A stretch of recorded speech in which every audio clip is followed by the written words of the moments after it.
How's it going, everyone? Cubeologist here again, and today we're going to be talking about the T-permutation.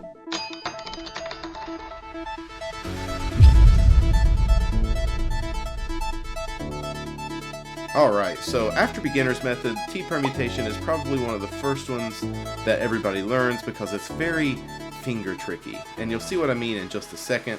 But first off, I want to talk about how to recognize this case. This is probably going to be a pretty short episode in this series because it is super easy. You have headlights with an opposite color in the middle, so if these were blue, this would be green and vice versa.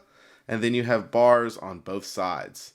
So if you're looking at it like this, the way to tell that this is not an R permutation is by recognizing that these are opposites. So the only way you would have headlights with opposites and a bar right here, or the same on this side, would be a T permutation.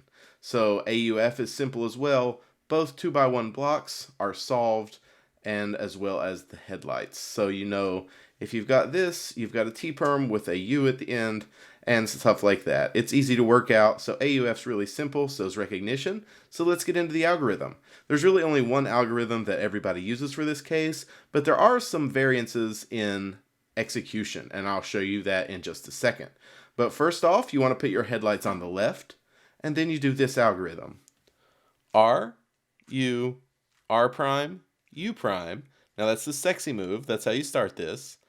R prime, F, R2, U prime, R prime, U prime, R, U, R prime, F prime. And that will solve your PLL. So the differences that I've seen in execution in this case, there are a few, and there's really just one place that I've found that there are some differences. Now, I've seen some really fast people that just basically grab the cube like normal and do the algorithm. But as you can see, after the first sexy move, watch my hand. There's a regrip right there. You go from here to here. And, you know, if you're super fast, that's stuff you want to avoid. So instead of grabbing the cube like this with your thumb on the bottom, like most people do, to avoid that regrip, you put your thumb in the front.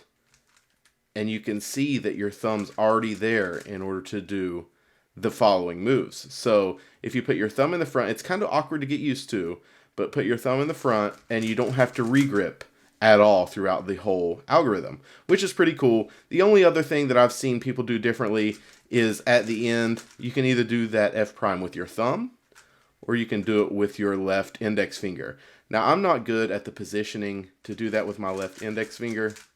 I always get a lockup, but you can get really fast, a lot faster than I am with that. So let me know if you guys use either of those variations with the thumb in front or with the thumb on bottom or your left index finger, and I would be interested to know how fast you are. So I hope this video helped you out. If you're a beginner, it definitely should.